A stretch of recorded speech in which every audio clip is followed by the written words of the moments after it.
తొంగి తొంగి నక్కి నక్కి కాదే కిడ్నీలు కోసే డాక్టర్లను ఏసుకుంటూ పోవాలా?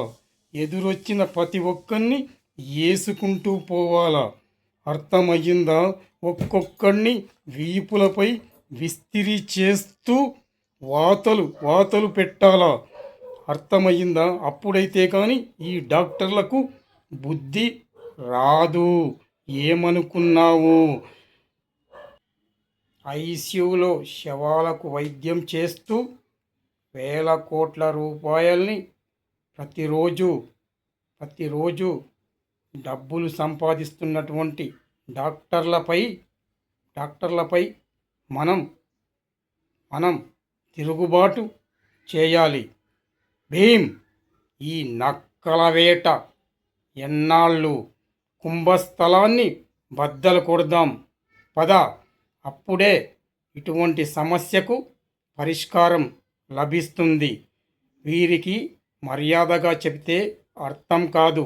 ఇలాంటి డాక్టర్లకు తగిన గుణపాఠం చెప్పి తీరాల్సిందే. ఒరేయ్, మీరు డాక్టర్లేనా అని అనిపిస్తుంది. ఎంబీబీఎస్ చదివింది ఎందుకు? అమాయకపు పేషెంట్ల దగ్గర వేల కోట్ల రూపాయలు దొబ్బేయడానికి అనుకున్నారా? 100 టెస్టులు రాస్తారు. ఎందుకురా? అదేమంటే డాక్టర్ నేనా నువ్వా అని ఆర్గ్యుమెంట్ చేస్తారు. పోనీ ₹1,00,00,000 తెచ్చి ఆపరేషన్ చేయమని చెప్పినా ఆ తర్వాత ముందే సిగ్నేచర్ చేయించుకుంటారు. చచ్చిపోతే మా బాధ్యత కాదని. ఇది నీ ఎంబీబీఎస్ తెలివి. దేనికిరా?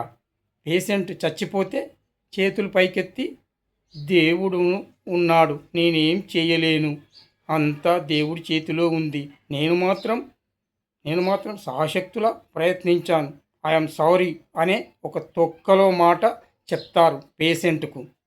అందుకే మీలాంటి వాళ్లకు ఒక్కసారి చావు రుచి చూపిస్తే కానీ అప్పుడు చావు విలువ, రోగం విలువ తెలిసిరాదు. అందుకే మీ అందరికీ కుంభస్థలాన్ని బద్దలు కొట్టడానికి, మీ అందరూ డాక్టర్లకు బుద్ధి చెప్పడానికి నేను వస్తున్నాను. భీమ్, పద వెళ్దాం పద. ఈ డాక్టర్ల సంగతేంటో తేలుద్దాం.